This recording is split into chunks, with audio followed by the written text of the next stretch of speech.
Përshëndetje të nderuar miq, ja ku jam pikërisht në këtë orë me ju, sepse situata e cila po ndodhen në Big Brother VIP Kosova po më shqetëson jashtë mase shumë. Njëherë dua të falenderoj miq të afërt të Elionës, familjen e Elionës, për kulturën, për edukatën dhe për vajzën që kanë rritur. Zyrtarisht do të them që Eliona dhe Edi pa tjetër janë pjesë e finales, por dhe dy nga banorët e tjerë që po mduken shumë afër Elionës, Londrimi. Ju e dini shumë mirë që Londrimi për të mbrojtur Elionën shkoi në banjo me Albën që presim një zarf të zi të bëhet pjesë e shtëpisë nesër mbrëma.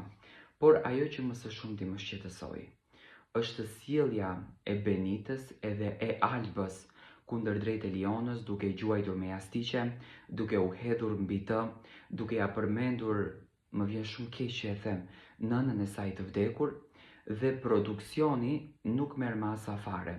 Ndoshta produksioni dëshiron që të krijon shikueshmëri dhe dëshiron që të krijon gjurullti te publiku, por këtu nuk është puna te shikueshmëria. Këtu është puna tek dhuna që i bëhet publikisht, duke mos u ndikuar fare nga kamera, nga dy vajza, një vajzë tjetër. Ku ne si shoqëri, 2 vitet e fundit kemi humbur vajza shumë nga dhuna, do të thënë shumë gra kanë humbur jetën nga dhuna. Kjo që po ndodhen në Big Brother është tmerri më i madh, sepse ne promovojmë dhunën në media dhe ne dhunën nuk e dënojmë. Do të thënë produksioni nuk reagon, nuk ka zarf të zi brenda në shtëpi, thjesht ka një heshtje sepse pëlqehen klikimet. Unë mendoj që jeta e personazhëve, e banorëve brenda dhe lotët e tyre janë më të vërteta se sa klikimet, janë më të vlefshme se sa klikimet. Unë i falenderoj banorët e tjerë që duken kaq njerëzor, por unë e di që Alba dhe Benita kur do dalin jashtë dhe do shohin veten e tyre se në çfarë gjendje janë ka ta ndisur, atyre do t'ju vi turp nga vetja.